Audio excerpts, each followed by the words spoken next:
Good afternoon, everybody.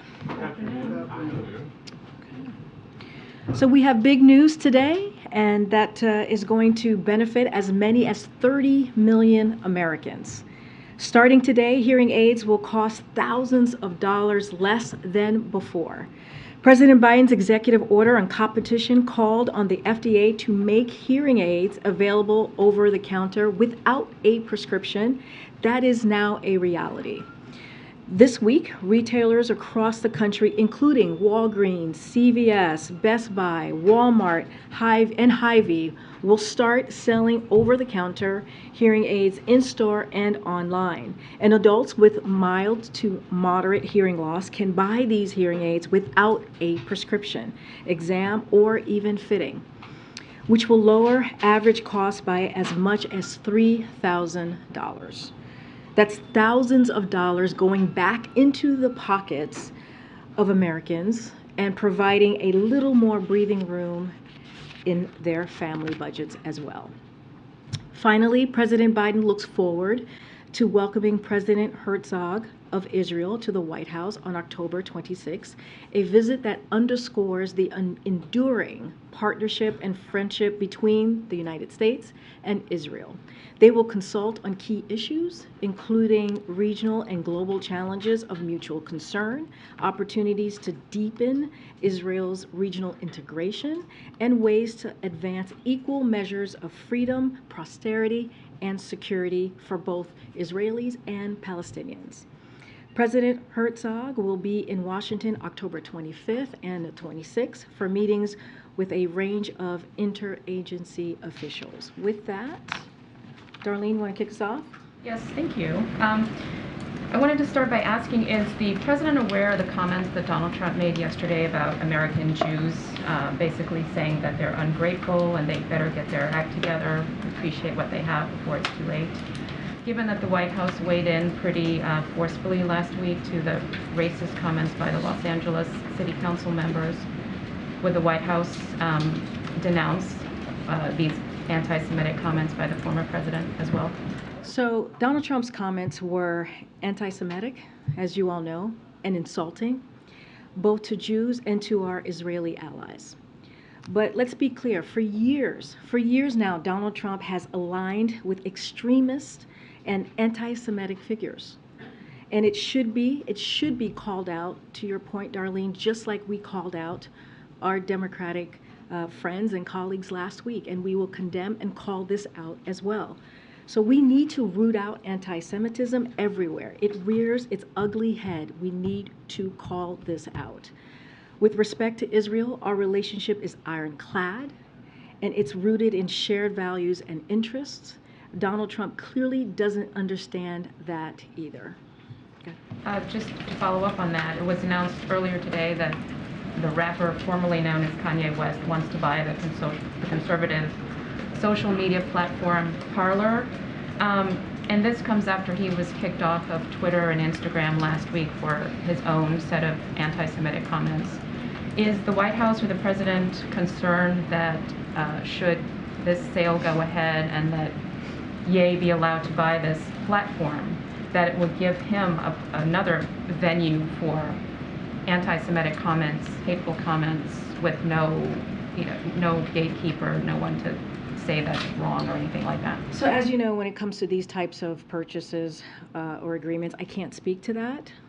So that's not something, the actual, agreement or interaction, I can't speak to that. But what I can speak to is hateful rhetoric. What I can speak to is insulting rhetoric. What I can speak to is anti-Semitism, which is hateful, it is dangerous, and we are going to continue to condemn that type of language, because at the end of the day, it is disgusting, and there is no room, absolutely no room, no place in our political discourse to be having that type of really vile conversation or comments being made. President Biden hasn't attended any rallies or events in public in support of candidates in recent weeks. With the midterms just 3 weeks away, will we begin to see him do that more? What will his schedule look like? Wait, can you say your first part? He hasn't attended any rallies or public-facing events with candidates in recent weeks. What will his schedule look like in the coming weeks as the midterms get closer? So I have to be careful because I can't. We do respect the Hatch Act and our strict limits from here. So I want to be very, very careful. But I would point you to the president's most recent trip to out west. So it's kind of a bizarre question to ask because he was very visible this weekend and last week. He was out there, and again, I cannot speak to specific elections or campaigns or actions that he's taken, but all I will do is point you to his West Coast trip most recently.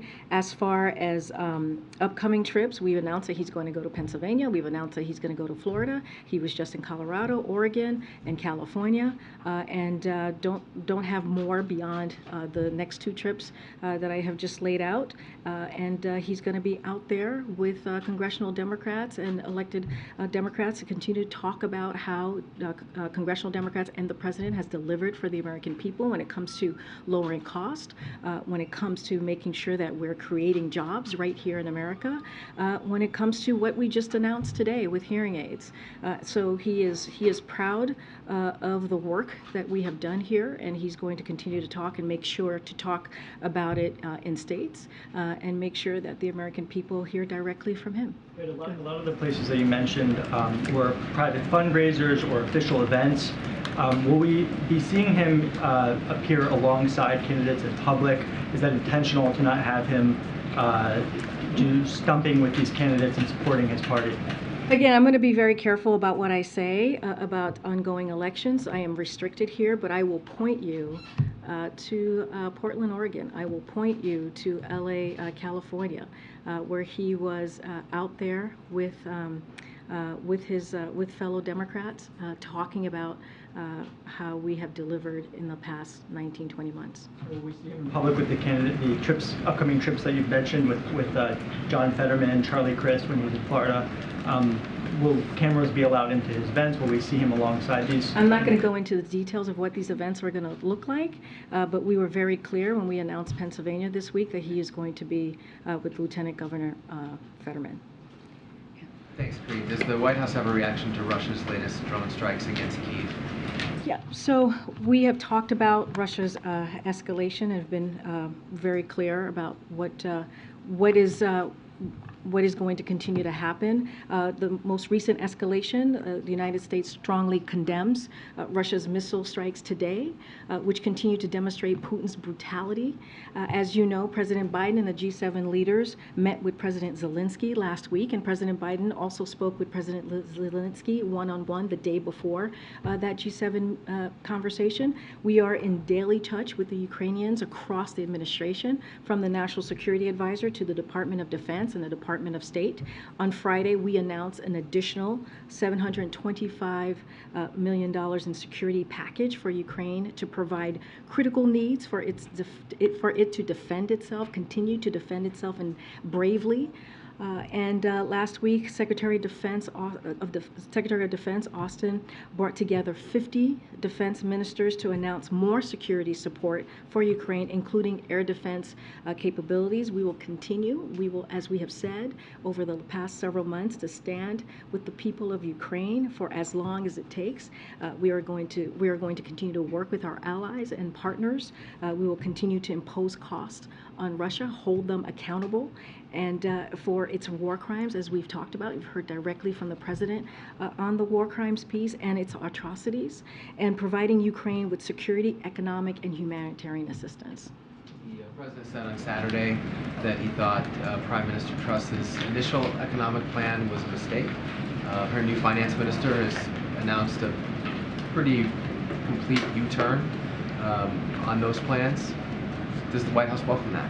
So, like the president said, you were there. You may have asked him the question. I'm not 100%. So, like the president said this past Saturday, the question that Jeff may or may not have asked, is up to the UK to make these judgments. It is really up to them to decide what is right for their, for their own constituents, right, for their country. The UK is a close ally, as you've heard us say many times, and we work with them on a range of issues, including strengthening the global economy. Our focus is on the long term, as we have said many times, which is growth and investment and increased manufacturing. As you've seen the work that we have done here in Congress and the President with the CHIPS Act, making sure that we are making things right here in America. And not only that, we have created about 700,000 manufacturing jobs right here in America in the past 19-20 months. So, and also the fiscal discipline that is leading to more jobs, as I just laid out, and rising incomes and rising incomes, as we have focused on, and will make our economy stronger and more resilient, as we have seen, because of the work that this president has done when it comes to his economic plan. Just back to the drone attacks, does this administration believe that we are entering a new phase of the war in Ukraine? So I'm not going to go into any analysis about where we are in this war. We have been very clear about how we've been seeing Russia's escalation over the past several weeks, and so what we will do is to continue to support the people of Ukraine. What we will do is to make sure that they have what they need to continue their the way that they are fighting bravely on the ground. We just announced, as I just mentioned, $725 million of new assistance just this past Friday. We are in regular touch with Ukrainians in the administration, the government, as I mentioned, National Security Advisor and others in the administration are continuing to have close conversations about their needs. And so that's going to continue.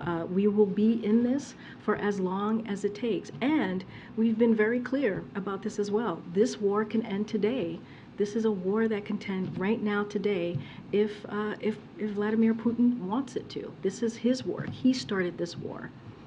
Two quick political questions. As the president prepares to appear with John Fetterman later this week in Pennsylvania, there's obviously, as you know, been a lively debate over Fetterman's health following his stroke. Do you know if the president believes there's any sort of reason for concern on that point specifically? So again, because it's connected to his election, I want to be really careful. The Hatch Act, it's something that we do respect and adhere to here. But speaking only about the president's personal conversation with Lieutenant Governor Fetterman, the president has found him to be an impressive individual and who is just as capable as who's just as capable as always, and who's carrying out his office. He's currently the Lieutenant Governor of Pennsylvania, as we know, and he's doing that with great ability and heartfelt concern for the people of the Commonwealth. So yes, the president feels that he is very much capable of doing the job. Sorry, you said that was based on a recent conversation with the two of them? Well, they've met many times, as you know. Most recently, I believe on Labor Day may have been the last time that they've seen each other in person, and they're going to see each other again, as you know, this Thursday. But the president and Lieutenant Governor Fetterman have had many interactions over the past several months. And then just my second political question. The end of last week, the president said that his reaction to the Herschel Walker controversy in Georgia was negative. Wondered if you wanted to elaborate on that? No, I'm going to just let the president's word stand. I'm not going to elaborate on that from here. Hey, Karine, thanks. I have a question about hearing aids, but first I wanted to take a stab at the question from earlier. The president has called this the most significant election, or one of the most significant elections, with abortion rights, voting rights being on the ballot, and a lot of the gains you touted from the podium. And he's spending this weekend at his vacation home in Rehoboth, according to the schedule you guys released. I wonder if you can talk about the calculus there, 16 days before the election, especially during a year when you guys have said Biden would be getting out into the country more, touting the gains that you guys have made. So last week we spent 4 days out in the country, right? We left on Wednesday, came back Saturday night. To be more specific, 2 a.m. on Sunday. Some of us walked into our house at 2 a.m. on Sunday. And the week before that, he spent 4 days out into the country. Some of that was, yes, for the hurricane in Puerto Rico, and going to see the recovery there. Another day was in Florida to talk to the American people who were Floridians who were most affected by the hurricane there. So he's been around. He just went to Colorado. He just went to California. He just went to Portland. We're going to go to Pennsylvania. We're going to go to Florida, and we'll have more to share. The president takes this very seriously. Again, I want to be very careful. There's the Hatch Act. I am restricted on what I can say from the podium and from here. But the president takes what he has done in this time during his presidency, his tenure, his about 20 months tenure, very seriously, and wants to talk about what he has done, what congressional Democrats have done to deliver for the American people. You mentioned the hearing aids, as I just talked about just moments ago. So yes, there is a lot at stake when you think about the national ban on abortion that Republicans, extreme Republicans want to do, taking away the rights of women, taking away a decision that is very difficult for women to make. When you think about what Republicans want to do with repealing the Inflation Reduction Act, which is going to lower cost or take away cost of what we were talking about with lowering costs on health care, lowering costs because of Medicare, being able to negotiate when it comes to fighting special interests, they want to take that away. So the president is going to continue to talk about that. Again, we were just out west for 4 days, and so we're going to continue to go out there, and the president's going to continue to talk directly to the American people. Go ahead. I just wanted one more about the hearing. I did have one. It wasn't just a segue. But do you have a sense of when the cost savings will begin to accrue? Obviously, that's not instantaneously, but you talked about prices lowering. Is there a sense of like when that happens and over what time frame? So I don't have a timeline for you right now. Certainly I can talk to our team to get a specific timeline. But what is important about this is that the president took action. He did an executive order asking FDA to find ways to lower cost for 30 million Americans who do benefit from hearing aid. That's 30 million Americans. That's going to save them thousands of dollars. And so this is an action, a deliberate action that the president took. And now we are going to see the benefits of that. As I can get back to you on exactly how quickly that will occur. But again, this is a huge deal, a big deal. When we talk about giving Americans a little breathing room, when we talk about taking inflation very seriously as one of our #1 economic priorities, this is it. This is an example. Go ahead. Thanks, Karine. The Inflation Reduction Act allocates about $80 billion to the IRS, but the IRS is not going to have a commissioner as of next month when Commissioner Rettig, when his term expires. Can you talk about what's behind the delay for nominating a replacement, and is that going to slow down the overhaul of the agency? It's not going to slow down the overhaul of the agency. We take this very seriously. Don't have anything to preview for you at this time on any personnel announcement. When we do, we'll be happy to share that. Following up on the Western swing last week, the president visited Colorado, California, Oregon. At one point, a couple of representatives from Nevada joined him in California. Why didn't the president visit Nevada or Arizona on that trip? And does he have any plans to visit those two states in the next 3 weeks? Again, I just want to be careful. I know you didn't ask it in the frame of the midterms. I know that. I'm just being very careful here. I know, just being very careful. Hatch Act, we respect that here.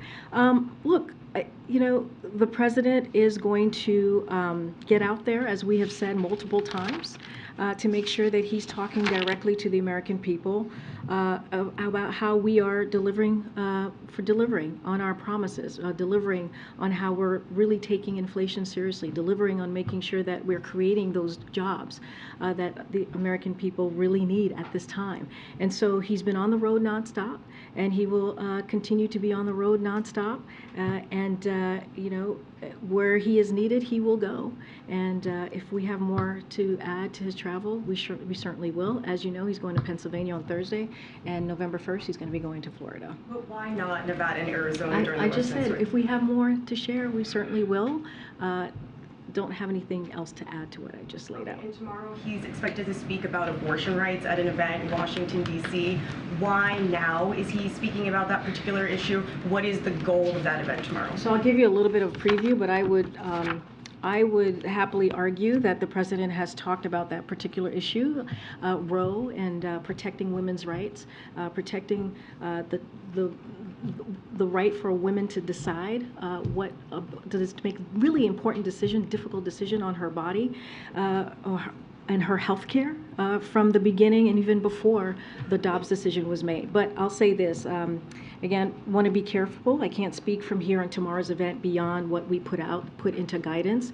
But broadly speaking, I'm happy to take the chance to talk about this and what the president will be leaning into. So, again, the assault on women's access to reproductive health care by Republicans official is an assault, and the president's going to speak about that, as he has been for the past several months. He just talked about, when he was out west, he talked about the national bans that we're seeing from extreme Republicans, whether it be Lindsey Graham's proposed national ban, abortion ban, or the effort in Arizona to enforce a law on the books from 1864, before women even had the right to vote. And you've heard me talk about this before right here at the podium. Republican officials are dead set on moving America backwards and stripping women of their rights. That is what we have been seeing since the Dobbs decision in June.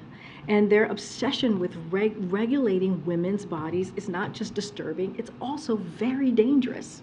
So, reporting from USA Today, your own publication, late last week indicated Walgreens and CVS can deny women medication now, even for unrelated medical conditions like arthritis. And this isn't happening in a vacuum. This is happening very clearly, very abruptly. It's the product of overreach by Republican officials to regulate, again, women and their own health care, their own private decisions that they should be making on their own. It's backwards, again, it's dangerous, and it's severe in stark contrast to the president and the commitment that he has to leave these decisions between a woman and her doctor. And that's what you're going to hear from him tomorrow.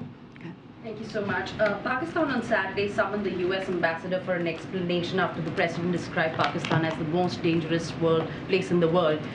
Does the White House have a reaction to that? And also, if Pakistan is the most dangerous place, then why provide an assistance with the F-16?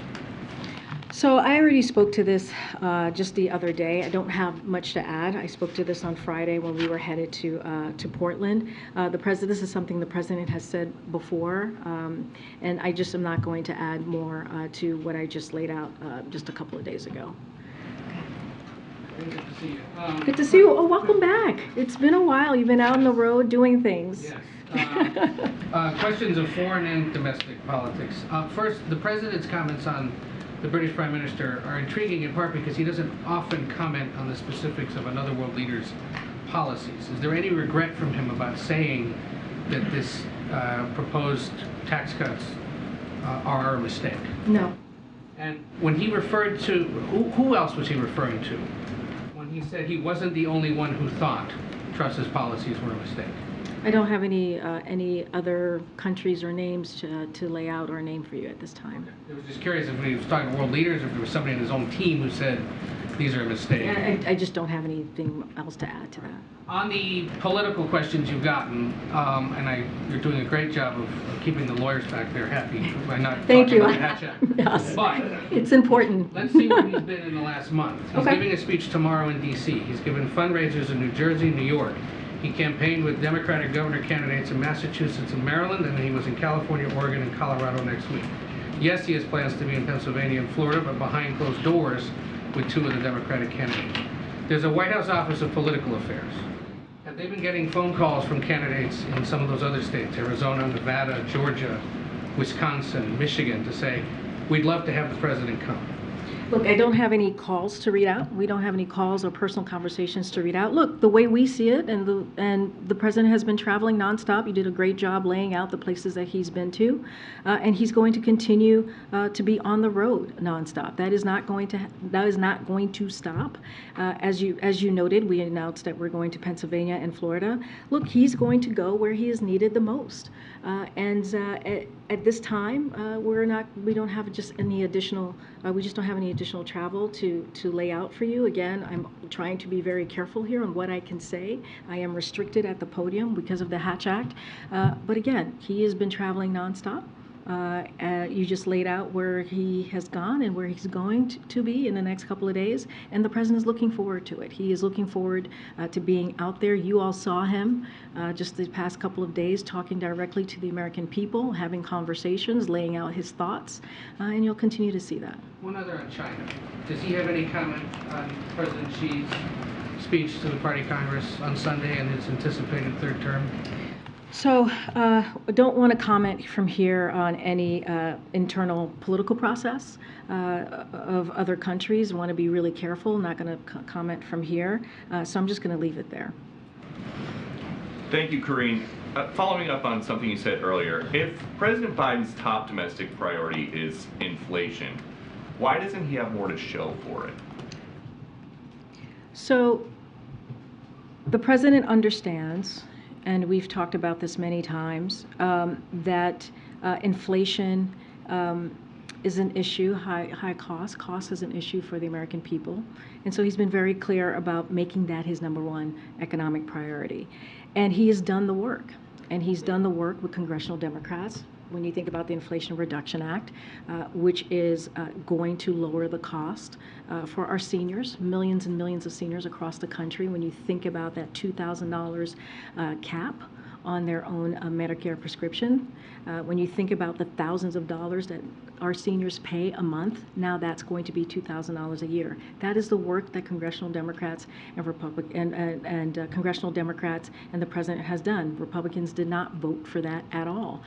And what Republicans want to do is that they want to repeal that very historic piece of legislation that is also going to lower energy costs, that is also going to help fight climate change. They want to get rid of it. So there is a contrast that we are going to make, which is how Republicans are actually going to make things worse, and Democrats want to do the opposite and make things a little easier. I just talked about the hearing aids, which is going to help 30 million Americans across the country. But who exactly thinks the president is doing a good job on inflation? Because we've got a new poll that finds he receives his lowest job ratings on inflation, net negative 38 points. We understand that there are challenges that are in front of us here in this country. That is why the president has taken action to lower costs. Think about gas prices. You think about healthcare premiums.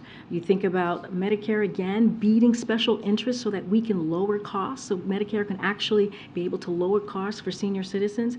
When you think about all of these steps that he has taken to make sure that that is happening, Republicans in Congress refuse to be partners with us on this. They refuse to help us. You think about the American Rescue Plan that has helped create an economy that is indeed resilient, that created jobs. They refuse to help.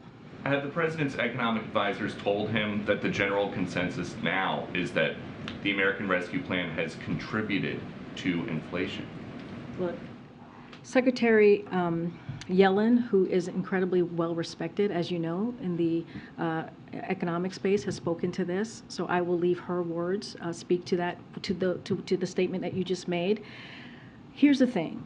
What the president has done, the issues that he has worked on, when you think about Medicare, we think about health care, you think about energy costs, you think about Inflation Reduction Act, you think about the CHIPS Act, they are popular. They are popular with the American people. They understand. The American people understand what these pieces of legislation that we have worked so hard to get across the line, that are now law, is going to change the lives of American people. Now, is there work to be done?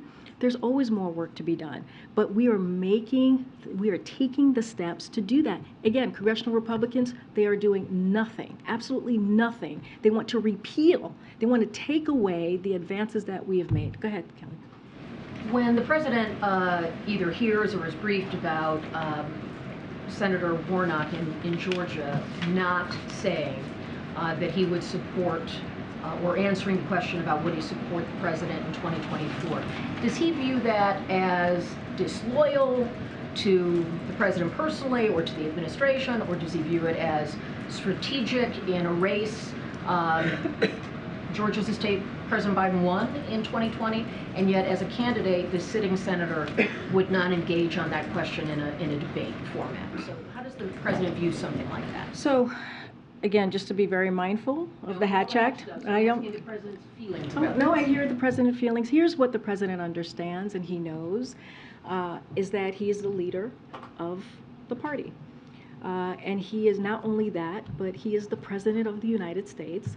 And it is important to him to make sure that he addresses and deals with the most important issues to the American people. That is his focus. He's not focused on 2024, and he's spoken to that, and I've spoken to that, and he said he intends to run. We're going to leave that there. We're not going to speak to it any further. But he has been very clear about how important he sees his job to make sure that we understand that we meet people where they are when we talk about inflation. That's why he's made the inflation the number one priority and when it comes to his economic policy. That's why we have the bipartisan infrastructure legislation, right? To really deal with what Americans care about, to make sure that we're dealing with infrastructure, dealing with supply chain, creating jobs. When we think about the American Rescue Plan, right? To make sure we put money in people's pockets, to make sure that we open schools, got shots in arms. Those are the things that the president understood that was before him that he needed to address. And so that's his focus. That's how he's thinking about things. As you're asking me how he's feeling, how he sees things, he sees this opportunity as being president of the United States, as being the person who is able to help create legislation, get things passed. Distancing from fellow Democrats? Look, he sees the importance of the job that he has in front of him, right? And which is delivering for the American people. You've heard him say that over and over again the last couple of days, and you will continue to hear him say that over the next several weeks. Quickly on student loans. The beta period for applications has begun. Do you have a sense of how long that testing process will be, or what people who are interested in applying should know about this early stage? So we'll have more to say on that soon, but we've seen an overwhelmingly positive response, as well as a strong website performance since we began testing the site this past Friday night. So it's been very positive. Just a few things applicants over the weekend have said about this I want to just lay out so folks can hear. One said it was the easiest application they've ever filled out. Took maybe 60 seconds. That's a quote. Another said, and I quote, "I just filled out the student loan forgiveness form in about 1 minute on my phone in my pajamas. It is possible that the government actually made a form that's easy and straightforward," and quote. Another quote, "It is the simplest government form I've ever filled out." So the beta testing period remains open, and the Department of Education's technical team will continue to monitor the site's performance in real time. And any borrower who submits an application for debt relief during this period will have it processed when the site officially launches later this month. Borrowers won't need to reapply at all. But again, we'll have more to share. I don't have anything at this time, but we'll have more to share. Go ahead. Thanks, Karine. Just to follow up on that, do you have an estimate of how many people applied over the last couple of days? We'll have more to share on that. We don't have a number at this time. And the president said last week that gas prices are still too high, and he said he'd have more to say on the issue this week. Yes. Can you give us a sense of what we should expect from the president on gas prices? And does he have new policies in mind, or is it more of just like a rhetorical approach? He'll definitely have more to say. As you know, I don't want to get ahead of the president, and once we have something to share, we will. I know we're kind of limited on time, so I'm going to go really, really fast. Go ahead, Stephen. Thanks, Karine. You may have gotten into this in response to Peter's question, but I want to approach it just somewhat differently. CBS News poll that was out yesterday indicated that 2/3 of voters believe that the administration is not doing all it can and could be doing more to curb inflation. What does the White House think? Does the White House think it's doing all it can to curb inflation? What we understand is, we understand that the American people are going through a difficult time, and we have said that. You've heard the president say that, and we understand how it is tough. It is a tough time for them. That's why we're doing stuff like the hearing aid. 30 million people saving $3,000. That's a big deal. That is a big deal, and that's because of the action that the president took by signing this executive order, as you all know, a couple of months ago. That's why he's worked so hard to get those gas prices down by more than $1 a gallon from the highest points that we have seen just a couple of months ago. And he'll continue to work on that. I was just asked by your colleague about what we're going to announce. You'll hear directly from the president. That's why the Inflation Reduction Act is so critical and key, because it's going to lower energy costs and it's going to lower healthcare costs. We get it. We get it. I know you're asking me about a specific poll, a specific number from your own publication, and we get it. We understand. But we're going to continue to do the work. It's not going to stop us. And you have seen the results. You have seen the results from this administration. I'm going to just keep moving because we don't have a lot of time. Okay? The president has talked about there being consequences for Saudi Arabia after the OPEC production cut. I'm wondering if you can give us any update on that, whether that would be something that would come soon, and what it might include. Senator Coons has said that he thinks the most likely action, or one of the most likely actions, is a halting of future arms sales, for instance. Would the administration support that? What's the next shoe to drop? So I'm not going to get ahead of the president. As we have said, you've heard from our national security advisor, Jake Sullivan. Just yesterday, he was on one of the Sunday shows. The options include changes to our approach to security assistance, to your question, to Saudi Arabia. The president has said since taking office that the United States needs a different approach, a different sort of relationship with Saudi Arabia. So that is in line of what he has been saying for some time. And remember, when we came into office, we put a freeze on all offensive arms sales to Saudi Arabia just last year. So there's nothing imminently moving right now in Congress regarding this. So there is time for the president to have those consultations, those conversations, to make those decisions. He wants to be methodical and strategic about these conversations. So when we have something to share, we will. Don't want to get ahead of him. He wants to move either after Congress or jointly with Congress as opposed to unilaterally. He definitely wants to have a conversation with Congress. This is something that Jake Sullivan said himself. When it comes to this relationship with Saudi Arabia, it was done in a bipartisan way if you look at the last several decades, and we want to be able to do that as well as we move forward with realigning, readjusting our relationship with Saudi Arabia. Very quickly, Elon Musk has been weighing in a lot on the Russia-Ukraine issue recently, over the weekend, saying that Russia views Crimea like the U.S. views Hawaii, and if Russia faces destruction, nuclear war will be imminent. Fiona Hill told Politico today that it's very clear that Musk is transmitting a message for Putin. I'm wondering whether the administration has any comment on what Musk has been saying about the Russia-Ukraine war, and in particular whether it's relayed anything to its partners and allies about whether Musk is reflecting an American view or not. So I'll say this, and the president has been very clear, we have been very clear about this, and he believes decisions about negotiations or decisions about Ukraine are decisions for Ukraine to make. And nothing about Ukraine without Ukraine. And I will leave it there. We've been very, very clear on that. Our allies and partners have been very, very clear on that. And I won't say more from here. Well, I won't say more from here. I've been very clear about what we believe, and this is for Ukraine to decide. Thank you, Karine. My colleague is reporting today that 5 current administration officials who work with the CBP commissioner have described him as unengaged in his job and seen him fall asleep during multiple meetings. Does the White House have a comment to that? You're talking about Commissioner Magnus? So, look, under Secretary Mayorkas's leadership, we're securing the border, taking thousands of smugglers off the streets, installing new technologies to catch more drugs and traffickers, and making historic investments in the Department of Homeland Security. That's what we have seen. That's what we have done in the past 20 months. We'll continue to focus our efforts on rebuilding the immigration system that the prior administration just gutted, decimated, and Commissioner Magnus plays a key role on all of this. That's how we view his role. Karine, can I follow up? Go ahead. Yeah, great. I'm going to just go right. Yeah, thanks, Karine, quickly. So you talked about reviewing the Saudi Arabian relationship because their oil production cut sides them with Russia. Is the same review going to happen of China, who has been buying 50% more oil from Russia, as well as propping up the Russian economy?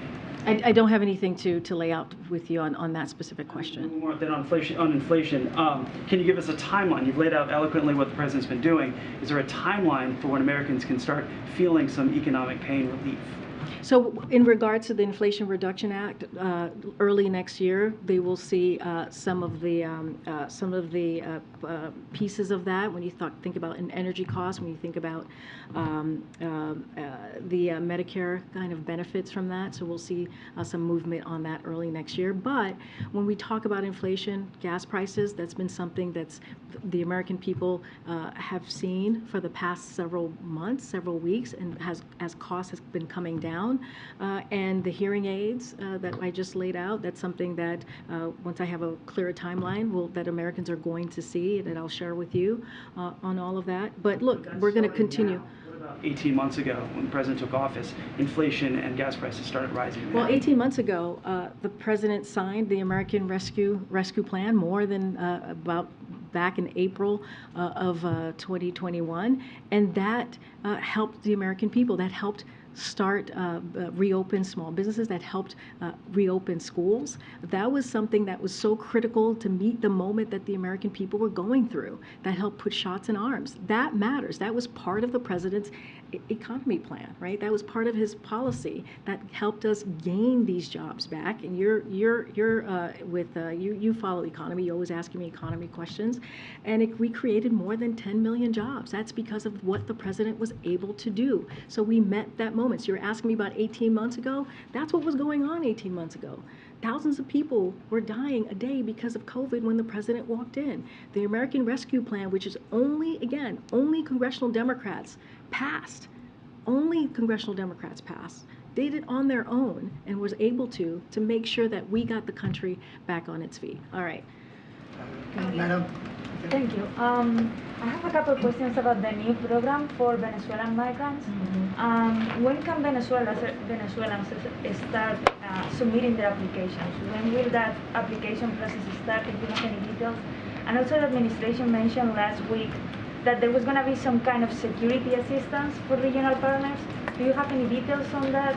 Thank you. So your first question first, supporters will be able to apply in the upcoming days. Information on how to apply will be found on the DHS website, so I would refer folks there to the website. On the security assistance that was announced, as you just mentioned, last week, again, I would refer you to DHS, the Department of Homeland Security, and also the government of Mexico as well, for their announcement that they made for information on the coordinated response there.